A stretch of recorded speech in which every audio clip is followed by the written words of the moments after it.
Hi, I'm Dr. Angela Toscano. Today, I'm going to talk to you about the literary figure known as the rake. A caveat and a trigger warning before we begin. This lecture contains broad references to sex and sexual violence, so please be prepared. What, you might ask, is a rake? A rake is a stock character of the English stage that emerged during the Restoration, so called because the English monarchy was restored after it was put on hiatus during the English Civil War. It was a period of revitalization in English literature and drama. During this time, we see experimentation in genre and form, the emergence of new plots and new mediums like the novel, and of course, the creation of new types of characters. The rake, or rake hell, is one such character. The English equivalent of the French libertine. The rake's prime as a literary figure was between 1660 and 1800. Romanticism, which really begins around 1790, marked the end of the rake's heyday as a character type, and his popularity in both novels and on the stage faded throughout the Victorian era. By the beginning of the 20th century, though, the rake has been resurrected, mainly in popular historical romances. And since then, he has become the most beloved, or one of the most beloved types of romance heroes. Now, for most romance readers, the rake is just an historical bad boy. He's all about wine, women, gambling, sport. And above all else, he is charming and a little dangerous, as Eileen Dreyer and Anne Barton note in their Huffington Post piece. Essentially, he is, as Sarah McLean, another romance author, puts it to Oprah magazine, a lovable scoundrel. And what makes him a scoundrel is mainly excess charm, excessive drinking, excessive sex. But by such a broad definition, most of the people I knew in graduate school could claim to be a rake. As such, it isn't a very useful to say that mere excess of vice coupled with a certain charm is what defines the rake, especially when we consider his function in early modern literature and history. Nor does it seem to be particularly useful for considering his persistence as a hero of popular romance. So, if a rake is not merely a charming, heavy drinking playboy, what then is a rake? And why is this figure, so tightly tied to a particular period of English and French history, now such a common character in historical romance? What precisely is his appeal? So today I'm going to walk you through some of the reasons, historical conditions, and specifics of the rake as a literary character so that you can answer these questions on your own. First, though, I would like to refine the definition. The rake, I contend, is defined by 5 interlocking concepts. So he's not just a lovable scoundrel. Rather, it's his class position, his theatricality, his bisexuality, his criminality, and his impiety that make him a rake. The rake is the heir of both the courtier and the chivalric knight, but he's neither, nor can he be, because by the Restoration, the political and religious conditions under which the courtier and the knight operated had almost entirely ceased to exist. For this reason, the rake occupies a space at the threshold of the modern era. His contradictory character traits, the sophisticated wit, the man of science, the great poet, who also drinks, gambles, debauches, rapes, brawls, and duels, echo the clashing ideologies and events of this era. He enacts the shift from hierarchical models of power to binary models of power. So he's a courtier without a court, a knight without a king, a sinner without a priest. Therefore, a more effective definition might be Rake or Rake Hell, an aristocratic man whose vices are most of the mortal sins as outlined by the church fathers, which include, but are not limited to, whoring, gaming, dueling, adultery, profanity, pornography, rape, blasphemy, and inciting others to commit grave sins. He is unrepentant and protected from the human consequences of his sin by privilege, power, money, and leisure. Of course, unless he repents, he will surely burn in hell, which is a principal plot point of the opera Don Giovanni. He is, of course, a great wit and master of language. His greatest depravity is that he is a poet and a playwright. So let's now turn to the historical context which produced such a figure. This will help us to better understand the rake and his role in both literature broadly and popular romance more specifically. So the rake was born in the aftermath of the English Civil War and at the tail end of the Protestant Reformation. The reason this is important to note is because the historical conditions establish the terms under which the rake thinks and acts. Early modern England was a world of competing, quite literally sometimes, frameworks for how to perceive and structure the world. These competing ideas reveal some key points in the paradigm shifts occurring during this period that would eventually lead to our modern age. The first point concerns the influence of the Protestant Reformation. Protestantism lays the groundwork for things like secularism, empiricism, and democracy. This is because thinkers like John Calvin and Martin Luther made theological arguments that position God as the absolute, all-knowing, all-powerful, all-good king of creation. Enter the idea of double predestination, which posits that humans have no agency whatsoever. They cannot choose righteousness. They can only choose sin. We are in a fallen world of total depravity. Our salvation, therefore, is by the grace of God, that is, imparted to us by God's sovereign will. You are either elected for salvation since before time, or you are reprobate and damned. Since God is all-knowing, and since we are totally depraved sinners, he knows whether you will accept this grace or not, and therefore whether you will be saved. In this schema, God alone can act.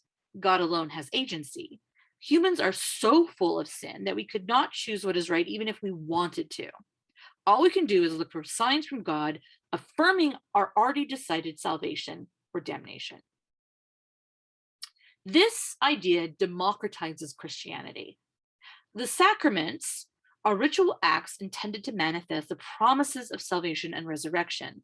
But predestination renders these meaningless since no action can save you if you are predestined as a reprobate.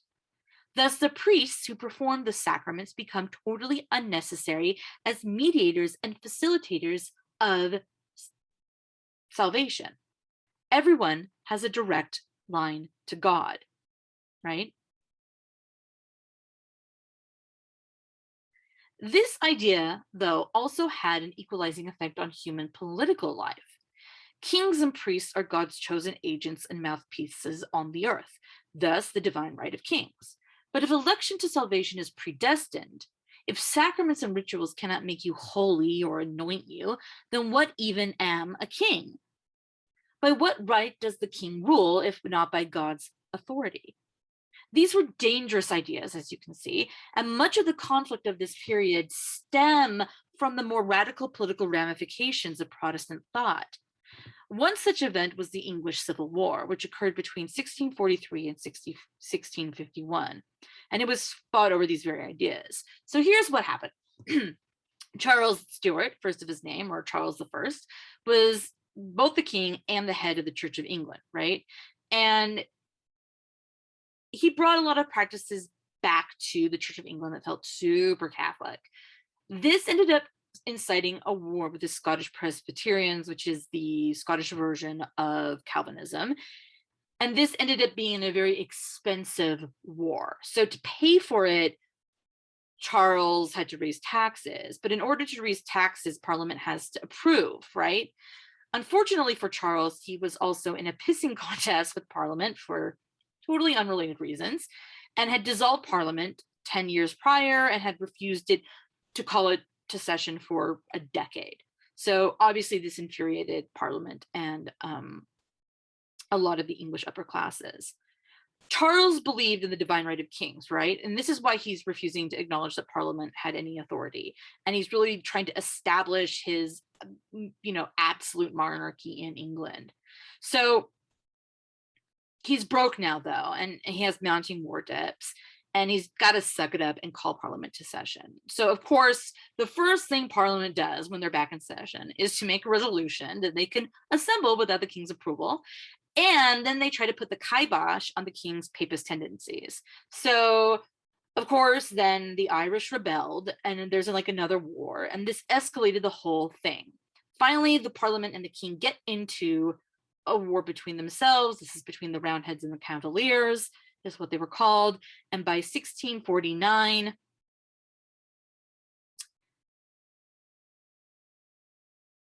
things had reached a head, literally, as the king was decapitated after being arrested, tried for treason, and his heir is forced to flee to the continent.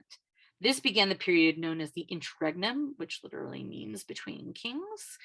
And this was ruled by Oliver Cromwell. Now, Cromwell was, among other things, a joyless Puritan who closed down the theaters and kind of made fun illegal.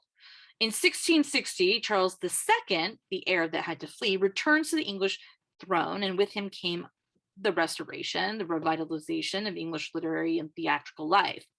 So Charles II was definitely not a Puritan, and his court was a scandalous place full of sex, drugs, and lute music. However, despite the restoration of the monarchy, it was kind of too late. The cat was out of the bag. The horse, was shutting the barn door after the horse got out, right? Everyone now knew that a world without kings was possible, and the political upheavals of the next century testified to this shift. But in 1660, this is still a world of the competing paradigms of Catholicism versus Protestantism, of salvation by grace versus salvation by sacrament, of feudalism versus capitalism, the king versus the law, free will versus predestination. It was into this crucible of ideas that the rake emerged as a character on the English stage. But the rake belongs to neither of these sides. Instead, rather like the trickster figure of the devil in the old medieval mystery plays, the rake weaves in and out of these conflicting ethos in order to establish a transitional type of masculinity. So one moving from an aristocratic masculinity to a bourgeois or middle class masculinity. And this is argued in, I'm going to get her name wrong, Aaron something's Rakes, Highwaymen, and Pirates. Okay. So what then makes a rake, right? As previously mentioned, I'm arguing that the rake is defined by 5 interlocking attributes of his character: class position, theatricality, bisexuality, criminality, and impiety. So we're going to now take a closer look at these, and I want you to note how the historical conditions we just talked about influence or affect these qualities.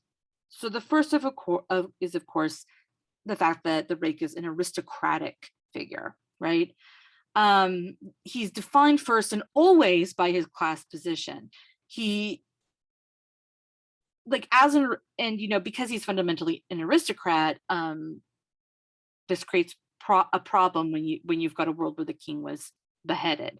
So during the interregnum, aristocratic privilege and power were no longer guaranteed through the body of the king because there was no king, right? The political and social structure of a feudal monarchy is hierarchical.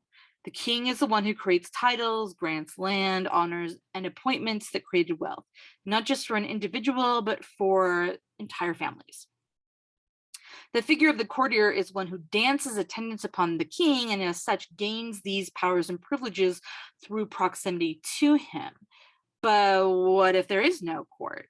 What happens to the courtier? How does one justify one's superiority in a world of uncertain political hierarchy? Well, in the case of the rake, he goes to the theater. For this reason, the second defining feature of the rake is his theatricality. I mean this first in the sense that he is performative. He is an actor, both in the sense that he is always giving his audience the old razzle dazzle, and in the sense that he is acting upon the world. He uses his words to do things, to change perceptions and beliefs, to incite others to act. I also mean this in the sense that the rake is a figure of the theater, as I have mentioned a bunch of times. So, he's like a stock character. He is in plays like Afrobane's The Lucky Chance, in a lot of the works of like the 18th century theater as well. And he's also a cultural figure and folk hero, too. So he's also in the audience, right? Of the theater in the personage of John Wilmot, the second Earl of Broadchester, who was like a great patron of the theater, who was like a poet, who was having an affair with one of the great actresses of the period. You get the idea. The theater was the center of Restoration era aristocratic and literary life. There really isn't a modern equivalent, but I think if you thought of it as maybe a combination of Studio 54 and Twitter, it was both a place to party and a place to fight over ideas, right? But more importantly, it's replacing the court, or it's adjacent to the court as the locus of cultural authority, right?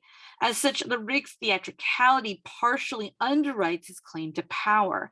He establishes his dominance not by proximity to the king, but through a mastery of logic and storytelling. As an orator or as a poet, he controls the language and thus the order and logic of the world, right? This is kind of basic marketing. Anyways, this enables him to convert other people to his way of thinking and perceiving. Moreover, much like the devil, the rake tempts, right? His seductions are at first linguistic, they're word games, puns, sexual imagery, and irrefutable logic, before they become inevitably physical. So think of the Vicomte de Valmont from Lacoste's Dangerous Liaisons, or Ryan Philippe's character from the 1990s film Cruel Intentions, right? Who manipulates those around him through his very convincing speeches and behaviors before the inevitable sexual encounter. So while it is true that the rake is defined by his sexuality, as many romance readers would argue, his sexuality is not just about having lots of sex. It's about how he understands the role of sex and desire as a tool for the sanctification and the authorization of his power. Because of this, the rake's desire is structured as bisexual. I mean this more broadly than just in the sense of sexual orientation. This is really difficult for us to understand because our conceptions of sex and gender are grounded in the medicalization of sexuality that happened in the 19th century. So that regardless of whether we see sex as fluid or fixed, innate or chosen, we understand sexuality as a product of nature, culture, or some weird combination of both. But sexuality in the early modern period also had to contend with the concept of the Christian soul, with ideas about sin and salvation, and a world whose existential reality included creatures and things beyond the realm of the physical. Moreover, sexuality was also based on class in ways that are almost totally foreign to us. Therefore, a rake's bisexuality does not wholly correspond to a modern identity category. True, he has sex with various genders, and true, he also expresses both masculine and feminine qualities in his manners, dress, and speech. While we would say this queers the rake, in his own time, his bisexuality is less a radical subversion of gender norms and more an expression of his superiority. He is always the master, regardless of who he has sex with or whether he is a top or a bottom. He possesses an innate patriarchal authority predetermined by his social and spiritual status and confirmed via his illicit behaviors, or rather by the fact that he gets away with these illicit behaviors, right? This is what makes him master. And this is why the rake is always a criminal, right? First, because he's engaging in acts that are not only unethical, but they are against the law, right? They're felonies, such as sodomy and fornication, rape and murder. And they're also misdemeanors, things that flout the law, like gambling and dueling. But I think it's really important to understand that his criminality isn't born out of a desire to rebel, so much as it is intended to prove his authority over that of the state. He is not an outlaw, right? Because he is above the law. There is no law higher than his own will to power. Furthermore, right, and this is what brings us to his impiety, his will is not only in opposition to the law of the land, whether authorized by king or parliament, but also God's will. The rake is a Christian. He is, of course, not a faithful and pious sheep, righteous and stalwart, right? Rather, he's a Christian in that he defines himself against Christian virtue. In this, he has a kind of pious impiety, since he co-opts the central tenet of Calvinism, which we just talked about, which was the idea of God's absolute sovereignty, where all things are made through him and for him. Like, this is the rake too believes that all things are made through him and for him, right? And in order to claim a similar sovereignty, he asserts this over all other bodies. So finally, I want to make a note of something that's actually quite important to romance, right? And that is that the rake has no interest in love. For all intents and purposes, the rake is invulnerable to ordinary feeling and ordinary consequences. His sexuality is not so much about desire as it is a lack of desire. In his own mind, the rake has no need or want because all things are already in his possession. Moreover, it is critical to understand that the rake is not driven by his passions or his appetite, right? He's not a hedonist in that sense. Rather, it's driven by his will and his reason, right? So there's something very cold, really, about the character of the rake. And maybe this is why he ends up disappearing as a character type by the end of the 18th century, when you get into an era of very intense feeling during the Romantic period. So he stops being a dominant figure in literature and drama, or he's like transformed into other character types, such as the dandy, the Byronic hero, the aesthete, the wastrel, and the cad. So why did this happen? Well, during the Restoration, the rake had a certain kind of glamour, right? The brutality of his actual actions were softened by his more radical and progressive political ideas. These ideas, of course, were the foundation of things like individual liberty and democracy. However, by the mid-18th century, the glow had worn off.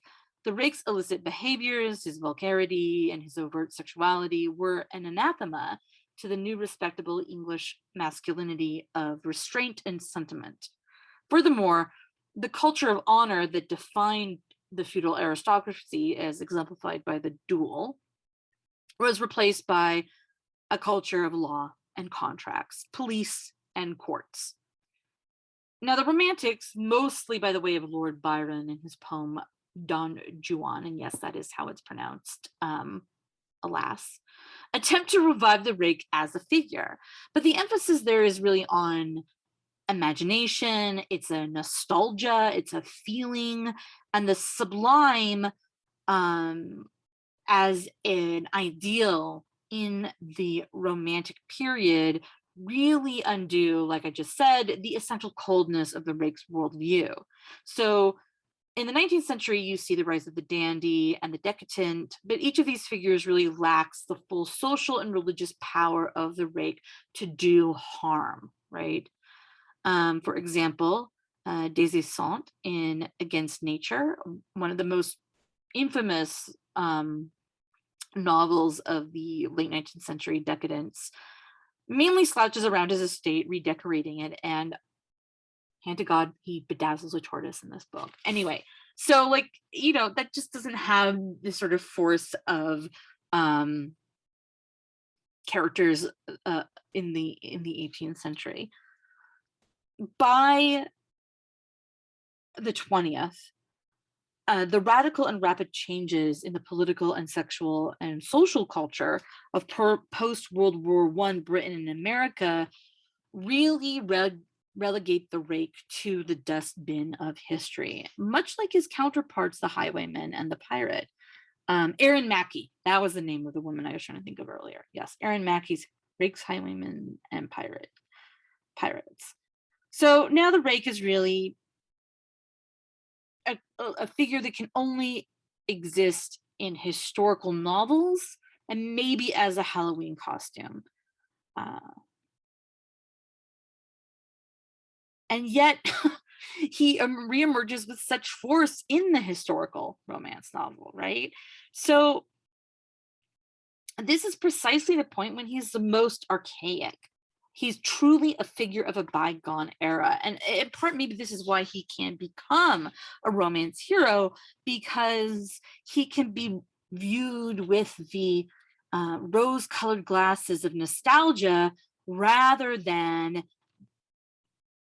having to deal with him as a figure of an ongoing aristocratic power that is part of your daily life, right?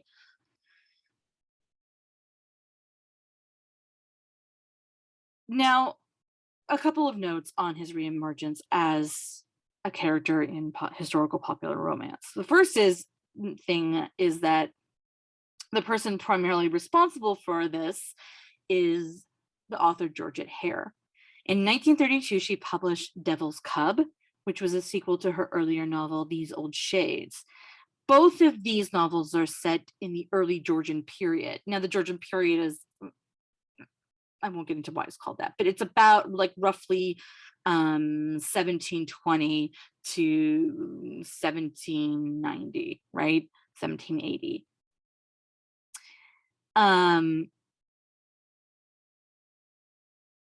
And the novel's hero, the Marquis of Abdal, is clearly modeled on characters like Robert Lovelace from the most notorious of all rake literature in Britain, which is Clarissa, or The History of a Young Lady. And of course, the other character he's modeled on is John Wilmot, the Earl of Rochester, who was a real person. I mentioned him earlier.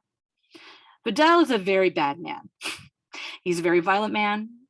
In fact, the old novel opens with him killing a highwayman and leaving the body on the road for the police to find and deal with. He shouldn't be a romantic hero, as he is the stuff of villains. Indeed, his father, the Duke of Avon, was in fact the villain of Hare's first novel, The Black Moth. After undergoing a name change, Avon reappeared in These Old Shades as the main love interest, reinvigorating the popularity of the literary rake. Vidal's character really secured this reemergence and influenced a host of imitators. If there were other rakes roaming the novels of the early 20th century, I have not discovered them. But even if there were, I don't think that they could claim the impact Vidal had on the romance genre. Hare pretty much invented the Regency romance, whether you like her or not, whether you read her or not. And in many ways, a lot of historical romance is writing in or against the world that she built. So the rake hero in romance is rarely as brutal and cruel as their 17th century forefathers. Even Vidal, who's a lot crueler than a lot of the more modern versions of the rake, really lacks the true bite of, say, someone like Valmont or Valmont. Most of these fellows have become what romance readers called fake rakes, right? And this is really the definition that we opened with from those romance authors, lovable scoundrel, right? They have the charm, they have the sexual promiscuity, but they don't have the sheer, unwavering, egotistic brutality of someone like Robert Lovelace. And I encourage you to go and at least read the Wikipedia page for the novel Clarissa, because I think you'll get a sense of what that character is, or just rent Dangerous Liaisons with John Malkovich. Lovelace in that novel declares, I give estates and take them away at my pleasure. Quality too I create, and by a still more valuable prerogative I degrade by virtue of my own imperial will, without any other act of forfeiture than for my own convenience. What a poor thing is a monarch to me. So this line, I think, really encapsulates the Rake's worldview, as one of the elect, as above the law, as a person who makes the world in his image. So here are some other questions to consider as you read romance novels with Rake heroes. The first is, how much does any given Rake character in a romance novel conform to the definition, or to be more particular, my definition? How is the Rake not a Rake? That is, are the more problematic attributes of this character type erased or glossed over in the particular romance novel you're reading? And why do romance writers and readers do this? Like, why are they getting rid of these maybe darker, shadowy aspects of the Rake character? In what ways does this character still perform bisexuality, theatricality, or impiety, which I think are the three attributes that are like very modern and yet very not modern at the same time, right? Finally, what is this character doing in the text? That is, why are they interesting? Why are Rakes desirable as a romantic hero? What is the purpose of depicting such a character? How are they functioning in relationship to the other characters, most especially the heroine, right? So I think that these are important questions to ask, because you get the sense of what is the purpose of the Rake in relationship to love, especially since love is so much not a part of libertine philosophy. Okay, that's it. That is my lecture. Thank you for listening. If you have questions, please feel free to reach out to me. You can find a copy of this lecture, as well as other resources on fake rakes and the Devil's Club and other romance-related things on my website. And you can always ask me a question on Twitter. And you can always get a hold of me through my email as well. So good luck and Godspeed.